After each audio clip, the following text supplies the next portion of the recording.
In the early 1880s, a young boy named Carl Benz grew up in poverty in Germany. Despite his humble beginnings, he possessed a remarkable talent for engineering and innovation. Through hard work, determination, and a relentless pursuit of his dreams, Carl Benz went on to create one of the most iconic and prestigious automobile brands in the world, Mercedes Benz. In this video, we will tell you the story of a poor boy who created a Mercedes Benz.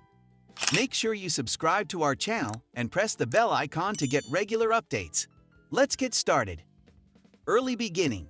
Carl Benz was born in November 1844 in the small German town of Mühlberg. He came from a humble background. His father, a locomotive driver, struggled to support the family. Tragedy struck when Carl was only 2 years old as his father passed away, leaving the family in financial hardship. Despite these challenges, Carl's mother worked hard to ensure he received a good education. Thanks to his mother's efforts, Carl excelled in subjects like chemistry and mechanics from a young age. At 15, he followed in his father's footsteps and entered the University of Karlsruhe to study mechanical engineering. It was there that he met Ferdinand Rettenbach, a teacher who would greatly influence his life. After graduating from university at 19, Carl worked various engineering jobs for 7 years, gaining valuable experience. In 1871, at the age of 27, he partnered with mechanic August Ritter to start an iron foundry and mechanical workshop in Mannheim. Despite early struggles and an unreliable business partner, Carl persevered. Bertha Ringer, who later became Carl's wife, played a significant role in his entrepreneurial journey. Using her dowry, she bought out Ritter's share of the company, allowing Carl to take full control.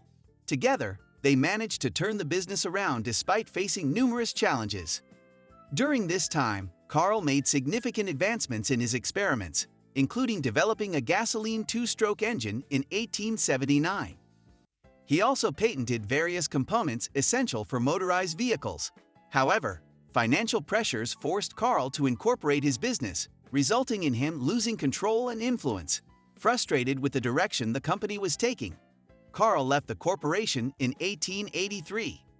Despite setbacks, his determination and ingenuity laid the foundation for the future of the automotive industry. The origin of Benz and C. Leaving his company was tough for Carl Benz, but instead of giving up, he became more determined to succeed. He loved bicycles and met Max Rose and Friedrich Wilhelm, who owned a bicycle repair shop. Together, they started Benz and C. They made machines and gas engines, and it went well. With 25 staff and a steady income, Carl focused on his dream, making a car. Carl didn't just add a motor to a carriage, he built a whole new car around it, like a big bicycle. In 1885, he made the Benz patent motorwagen. It was small, with 3 wheels and a gas engine. People were amazed, but some were scared. They thought the car might explode. Carl's partners weren't happy. They didn't see the point of the car. They said it was slow, could break easily, and was too expensive. But Carl believed in his invention. In 1888, he started selling cars, becoming the first in the world to do so. His wife supported him, giving him ideas, but many people still didn't understand. The cars were only good for short trips, and they needed mechanics all the time. They were costly and noisy. But Carl knew he had to show the world that cars were the future, the journey that changed history. In the summer of 1888, Bertha Benz embarked on a groundbreaking journey that would shape the future of automobiles. Rising early one morning, while her husband Carl still slept, she took his car, determined to prove its worth. With her 2 sons, she set out on a daring 66-mile trip to visit her mother in Pforzheim, without informing anyone of her plans. Encountering numerous challenges along the way, Bertha faced dusty and stony roads meant for horses, had to stop for gas at a pharmacy, and even performed mechanical repairs herself. Despite the hardships, after over 12 hours of travel, they safely reached Pforzheim. Bertha's journey succeeded in capturing public attention, highlighting the potential of the Benz motor wagon. This newfound fame propelled Carl's business forward, with Benz and C quickly expanding, becoming the second-largest engine manufacturer in Germany by 1890.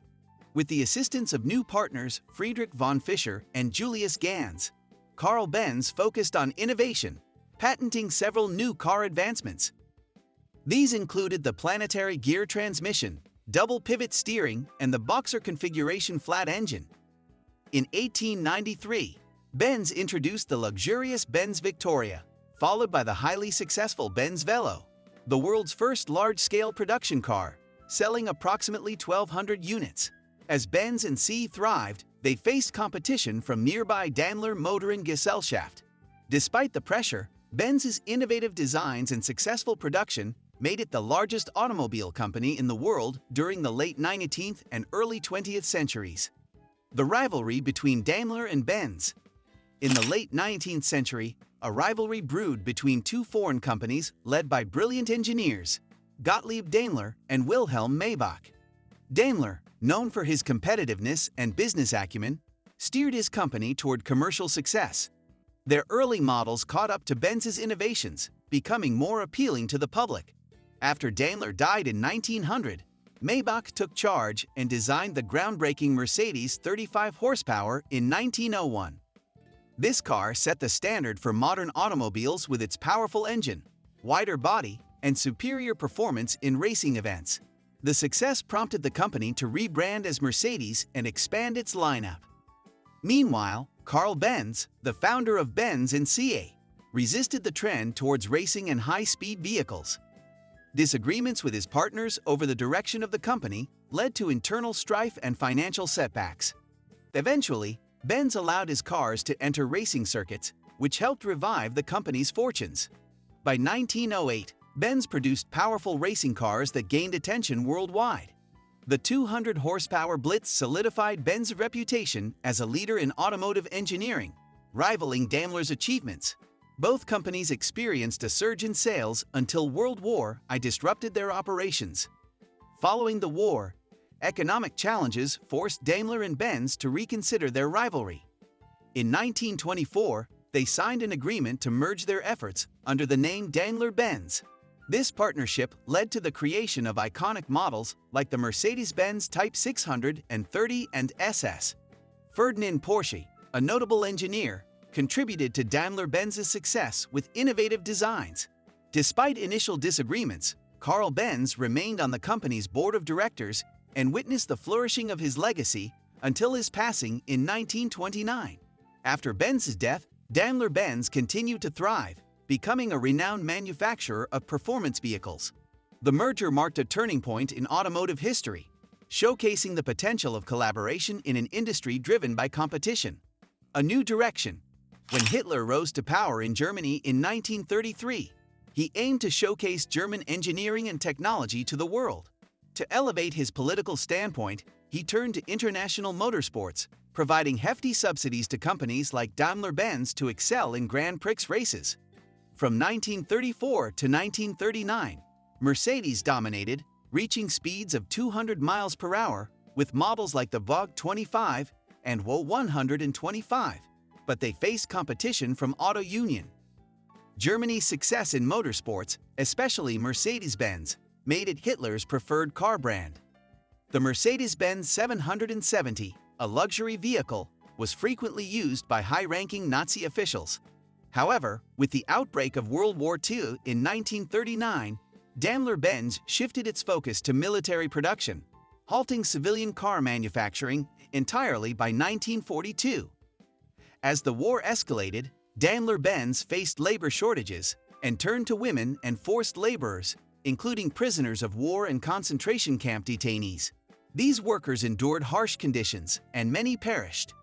By the war's end in 1945, Daimler-Benz suffered significant losses due to the Potsdam Agreement, losing foreign subsidiaries and assets. Stripped back to its domestic plants, the company had to rebuild.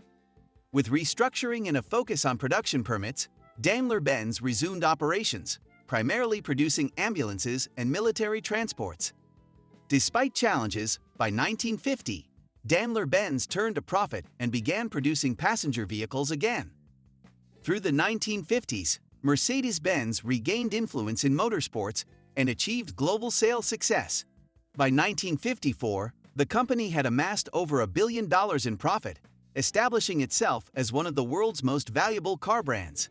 Today, Mercedes has become the most luxurious car brand in the world, all because of the efforts of Carl Benz, who turned his dream into a reality. That's all for now. I hope you enjoyed watching the video. Don't forget to like and share the video and follow us for more updates. Thanks for watching.